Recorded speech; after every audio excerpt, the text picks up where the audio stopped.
Hello everyone, कैसे हैं आप सब। उम्मीद करता हूं आप सब बहुत अच्छे होंगे। पिछली वीडियो में हमने क्लास 9th का चैप्टर नंबर 6 स्टार्ट किया था, जिसमें हमने इसका बहुत सारा बेसिक पार्ट कंप्लीट कर लिया था। बचे हुए बेसिक पार्ट को आज की इस वीडियो में कंप्लीट करने वाले हैं। उसके साथ साथ एग्जाम्पल भी देखने वाले हैं। यदि आप वीडियो से कुछ सीख रहे हैं तो वीडियो को लाइक कीजिए और अपने दोस्तों को शेयर कीजिए। तो आइए समझते हैं बचे हुए बेसिक पार्ट को, जिसके आधार पर हम प्रश्नावली 6.1 को और उसके उदाहरणों को कंप्लीट करने वाले हैं। तो बिना टाइम वेस्ट किए आज की इस वीडियो को स्टार्ट करते हैं और समझते हैं सबसे पहले कोणों के कुछ विशेष प्रकार, जिनके बारे में बेटा हमें समझना है। कोणों के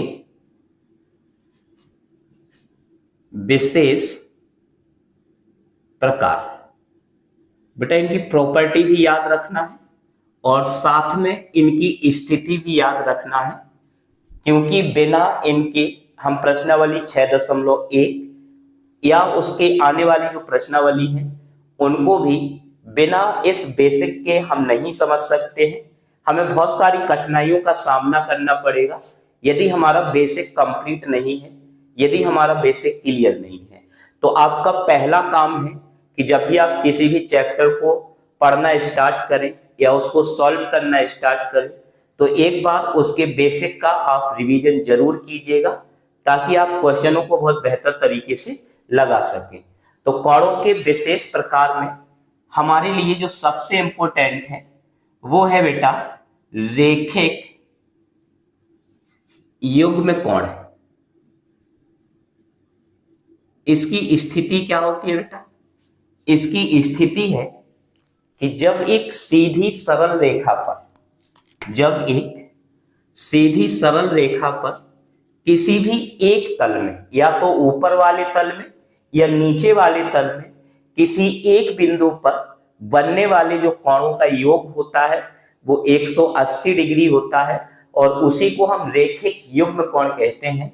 जैसे बेटा यहाँ पे हमारे पास एक रेखा है AB और इस रेखा के किसी भी वन पॉइंट से, यहाँ पे हमने एक पॉइंट O कंसीडर कर लिया और इस पॉइंट पर या तो ऊपर वाले तल में या नीचे वाले तल में पॉइंट O पर जितने भी कोण बनेंगे सभी कोणों का मान या सभी कोणों का जो योग है वो 180 डिग्री होगा।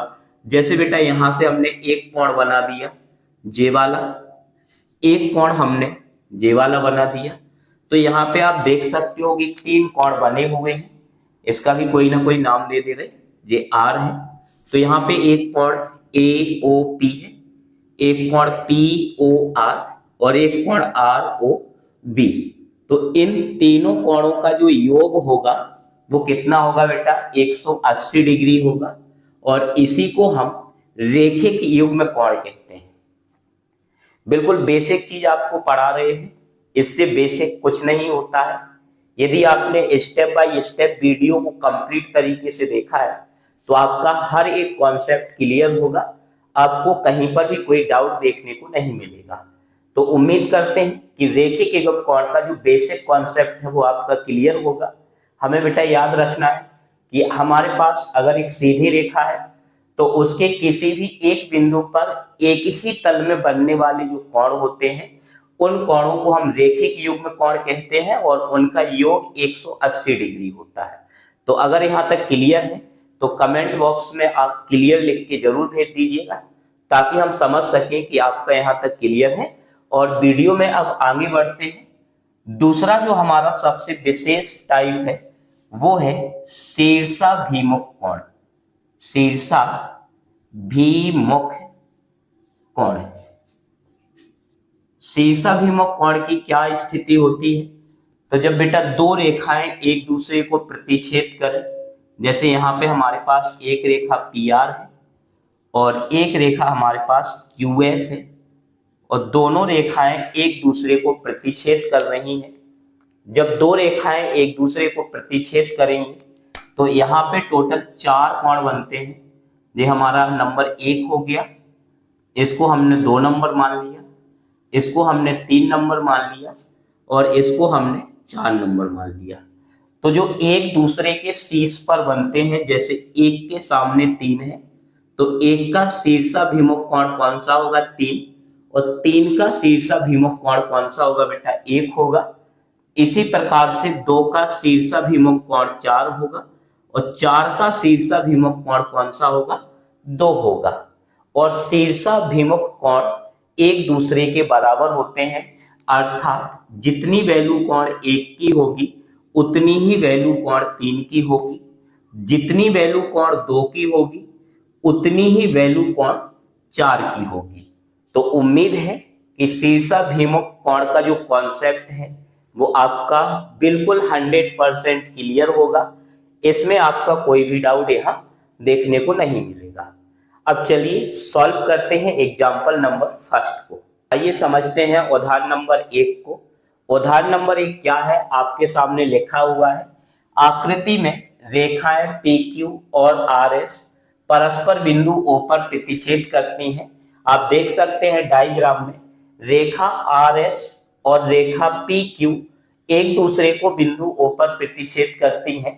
यदि कोण POR और कोण ROQ बराबर 5:7 है तो सभी कोण ज्ञात कीजिए। यहाँ पे बेटा हमें कोण POR और कोण ROQ का जो अनुपात है वो 5:7 दिया गया है। अब हमारा सबसे पहला काम है कि इन दो कोणों को हमें डायग्राम में पहचानना है कि कहाँ पे ये दोनों कोण बन रहे हैं। तो उम्मीद करते हैं कि आप सब लोगों को पता होगा कि कोण का नाम कैसे लिखा जाता है। यदि नहीं पता है तो आप कमेंट में कीजिए, नेक्स्ट वीडियो में हम आपको सिखा देंगे कि किसी भी कोण का नाम जो है वो किस प्रकार से लिखा जाता है। तो यहाँ पे POR की बात कर रहा है, यानी POR जे वाला जो कोण है इस वाले कोण का अनुपात, और कोण ROQ इस वाले कोण का जो अनुपात है वो बेटा हमें 5:7 दिया है। तो सभी कोण ज्ञात कीजिए। जो 4 कोण बन रहे हैं इन सभी चारों कोणों का मान हमें यहाँ पे ज्ञात करना है। तो आइए समझते हैं कि कैसे ज्ञात करेंगे। क्वेश्चन आपका यहाँ तक क्लियर होगा। तो सबसे पहला काम है हमारा कि जो कोण हमें दिए गए हैं उनको हम मान लेंगे, क्योंकि अनुपात में है तो अनुपात से इनको हम संख्या बना लेंगे। तो क्या लिखेंगे बेटा कि माना कि कोण POR बराबर हो जाएगा 5x, और आप सबने क्लास 8, 9 में सीखा होगा कि जब भी कोई चीज अनुपात में दी जाए उसको अगर संख्या बनाना हो तो हम किसी भी एक जो है वो चर का उसके साथ मल्टीप्लाई कर देते हैं।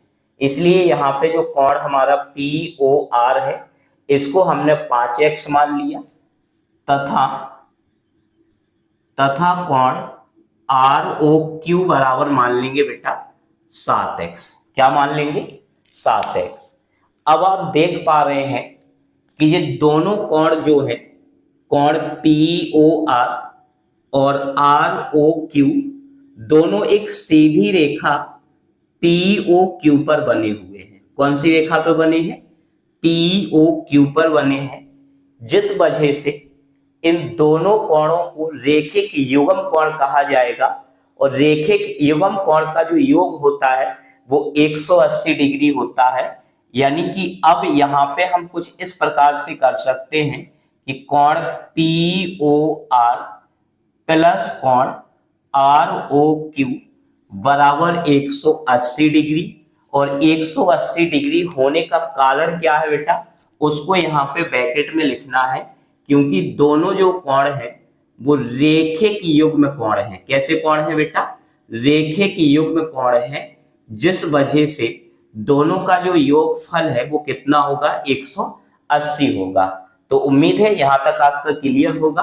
आगे बात बढ़ाते हैं। तो यहाँ पे हमने बेटा माना है कि जो POR है इसकी वैल्यू 5x है, तो यहाँ पे हम इसका मान 5x रख देंगे, प्लस ROQ को हमने यहाँ पे बेटा देखो 7x माना है, तो इसकी वैल्यू कितनी हो जाएगी 7x बराबर 180 डिग्री। 5x और 7x को जोड़ेंगे तो 12x बराबर 180 डिग्री, और यहाँ पे x बराबर हो जाएगा 180 डिग्री बटे 12, और 12 से इसको कैंसिल करेंगे तो 12 एकम 12 और 12 पंचे 60, यानी x की जो वैल्यू है वो हमारे पास कितनी आ गई है, 15 डिग्री। अब इस x का मान इस माने हुए कोणों में रखने से जो इसकी रियल वैल्यू होगी वो हमें मिल जाएगी, यानी कि अतः कोण POR बराबर 5 गुणे कितना हो जाएगा, 15, और 15 पर कितना हो गया बेटा, 75 डिग्री। और कोण ROQ बराबर 7x, और 7 गुणे कितना हो जाएगा, 15, और 15 सत्ते कितना होता है, 105 डिग्री। तो अभी तो हमारे पास केवल दो कोणों के मान आए हैं। एक कोण हमारे पास POR, जो कि आप डायग्राम में देख सकते हैं, POR है, इसकी वैल्यू हमने कितनी निकाल ली है बेटा, 75 डिग्री। तथा कोण ROQ की जो वैल्यू है वो हमारे पास 105 डिग्री है। तो अब बाकी के जो बचे हुए दो कोण हैं इनका भी मान हमें निकालना है। तो बेटा अभी अभी जस्ट मुश्किल से 5 मिनट ही हुए होंगे, हमने आपको एक शीर्षाभिमुख कोणों का एक विशेष प्रकार पढ़ाया है। उसमें हमने आपको समझाया था कि जब दो रेखाएं एक दूसरे को प्रतिच्छेद करती हैं तो वहां पे 4 कोण बनते हैं, और उन चारों कोणों में से कौन किसका शीर्षाभिमुख कोण है उसे आपको याद रखना है। तो यहाँ पे इसका जो शीर्षाभिमुख कोण होगा बेटा वो जे होगा। तो जे 75 डिग्री का है तो इसकी भी वैल्यू कितनी हो जाएगी, 75 डिग्री। जे 105 है तो इसकी भी वैल्यू कितनी हो जाएगी बेटा, 105 डिग्री। लेकिन इसको हमें यहाँ पे लिखना पड़ेगा, क्या लिखेंगे, अतः कोण POR बराबर कोण SOQ बराबर 75 डिग्री। और यहां पे इसका हम रीजन लिख देंगे कि किस वजह से ये दोनों बराबर हैं। तो वो हो जाएगा बेटा शीर्षाभिमुख कोण, शीर्षाभिमुख कोण। इसी प्रकार से ROQ बराबर होगा किसके, POS के। ये भी शीर्षाभिमुख कोण की विशेषता के तहत हो रहा है, यानी कि यहां पे हम लिखेंगे कोण ROQ बराबर कोण POS बराबर 105 डिग्री। और इसका भी कारण क्या होगा बेटा, इसका भी कारण होगा शीर्षाभिमुख कोण। क्या नाम होगा, शीर्षाभिमुख कोण। तो इस प्रकार से आप उदाहरण नंबर 1 को बहुत सरल तरीके से सॉल्व कर सकते हैं, और पेपर में कई बार इस प्रकार के क्वेश्चन आपको देखने को मिलते हैं। आइए समझते हैं उदाहरण नंबर 2 को। उदाहरण नंबर 2 आपके सामने है। उदाहरण नंबर 2 में कह रहा है, आकृति में किरण OS रेखा POQ पर खड़ी है। आप डायग्राम में देख सकते हैं कि जो किरण OS है वो रेखा POQ पर क्या है, खड़ी है। किरण OR और OT क्रमशः कोण POS और कोण SOQ के समद्विभाजक हैं। बेटा समद्विभाजक का मतलब यहाँ पे क्या होता है उसे बड़े ध्यान से समझिए। समद्विभाजक का मतलब होता है दो समान भागों में विभाजित करना, दो समान भागों में विभाजित करना, विभाजित करना, ये इसका जो है वो मतलब होता है समद्विभाजक का। अब बड़े ध्यान से समझिए कि एक किरण जो OR है और OT है वो क्रमशः का मतलब होता है कि जो OR है वो इस वाले कोण को समद्विभाजित कर रही है, और जो OT है वो इस वाले कोण को समद्विभाजित कर रही है। क्रमशः का मतलब होता है लगातार। जैसे कि पहले OR लिखा है तो जो कोण पहले लिखा होगा उसका संबंध उससे होगा, जो दूसरे नंबर पे लिखा होगा उसका संबंध जो दूसरे नंबर पे लिखा गया होगा उससे होगा। इसका मतलब ये है कि जो किरण OR है, डायग्राम पे आप फोकस करोगे तो ये बेटा OR है। ये OR किरण क्या कर रही है कि POS यानी इस पूरे कोण को समद्विभाजित कर रही है। तब हम कह सकते हैं बेटा कि ये वाला जो कोण है वो इस वाले कोण के कैसा होगा, बराबर होगा, क्योंकि जो किरण OR है इस OR किरण ने कोण POS को समद्विभाजित किया है, दो बराबर भागों में विभाजित कर दिया है। इसी प्रकार से जो OT किरण है, ये वाली जो किरण है बेटा OT, ये OT किरण क्या कर रही है, कोण SOQ को समद्विभाजित कर रही है। यानी कि ये जो पूरा कोण है इस पूरे कोण को ये OT किरण दो बराबर भागों में विभाजित कर रही है। यानी ये वाला जो कोण है वो इस वाले कोण के क्या होगा बेटा, बराबर होगा। तो यहां तक का जो क्वेश्चन है वो आपका क्लियर होगा, बेहतर तरीके से आप समझ गए होंगे।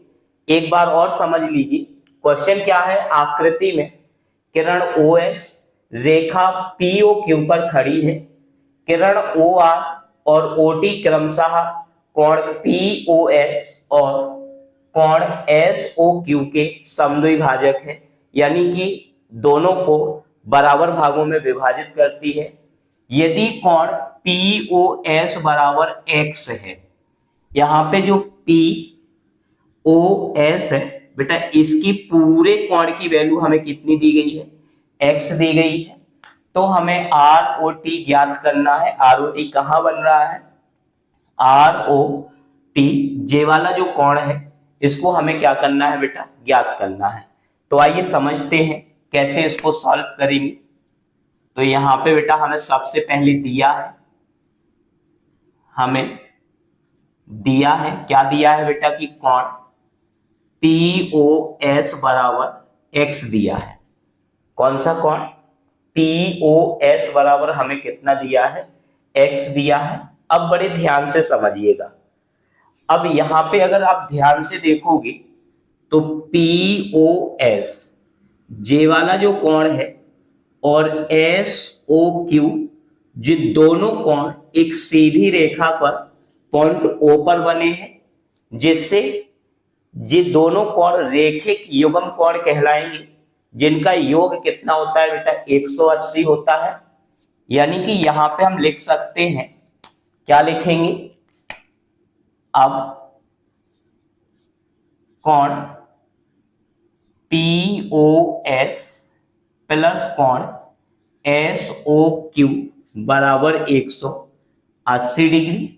और इसका रीजन क्या है बेटा, इसका कारण है रेखिक युग्म कोण। क्या कारण है, रेखिक युग्म कोण, जिसकी वजह से इन दोनों का योग 180 हो गया है। अब यहां पे समझिए बेटा इसकी वैल्यू तो हमें दी गई है, तो इसकी वैल्यू हम x रख देंगे और कोण SOQ बराबर हो जाएगा हमारा 180 डिग्री और कोण SOQ बराबर 180 डिग्री। x का पक्षांतर करेंगे तो अभी प्लस का है, पक्षांतर होने के बाद किसका हो जाएगा बेटा, माइनस का हो जाएगा। तो यहां पे हमारे पास निकल के आ गया है SOQ। अब चूंकि OR कोण POS को समद्विभाजित करती है, ठीक, जो किरण OR है, डायग्राम में देख सकते हो, क्वेश्चन में दिया गया है कि OR जो किरण है वो POS को समद्विभाजित करती है, जिसके वजह से जे वाला जो कोण है वो इस वाले कोण के कैसा हो जाएगा बेटा, बराबर। यानी कि जो पूरा कोण है वो x का है, तो इसको हम दो भागों में बांट सकते हैं, इसीलिए कोण POR प्लस कोण ROS बराबर होगा, और बराबर हो जाएगा x/2 के। कहने का मतलब है कि जे वाला कोण हमारा x/2 होगा, और जे वाला भी कोण हमारा क्या होगा, x/2 होगा। तो यहां तक का कॉन्सेप्ट अगर आपका क्लियर है तो आप कमेंट बॉक्स में जरूर बताएं, और आप एक बात जरूर शेयर करें अपने दोस्तों को कि आप जिसके साथ पढ़ रहे हैं, क्या चीजें सीख रहे हैं, उन सबको आपको शेयर जरूर करना है, और अपने दोस्तों के बीच में भी इस चैनल को लेके जाना है, ताकि ज्यादा से ज्यादा लोग इस चैनल के साथ जुड़ सके। अब यहाँ पे और आगे देखोगे बेटा, तो इसी प्रकार से ओटी कोण SOQ को समद्विभाजित करती है, इसीलिए कोण SOT बराबर कोण TOQ बराबर 180 - x/2। इसे सॉल्व करोगे तो 180/2 माइनस x/2, और ये हो जाएगा बेटा 90 माइनस x/2। कहने का मतलब है कि जे वाला जो कोण है वो 90 माइनस x/2 होगा, जे वाला कोण भी 90 माइनस क्या हो जाएगा बेटा, x/2 होगा। अतः अब हमें निकालना कौन सा कोण है बेटा, ROT। तो कोण ROT बराबर होगा कौन सा, ROT बराबर होगा ROS के। किसके, कोण ROS प्लस कोण SOT के। बेटा इसकी जो वैल्यू है वो x/2, इसकी जो वैल्यू है वो 90 डिग्री माइनस x/2। x/2 से x/2 कट जाएगा, तो यहाँ पे जो वैल्यू है वो निकल के आ जाएगी 90 डिग्री। इस प्रकार से हम उदाहरण नंबर 2 को बिल्कुल बेहतर तरीके से समझ सकते हैं। तो यहाँ तक के लिए पर्याप्त है। मिलते हैं किसी अगली वीडियो में, तब तक के लिए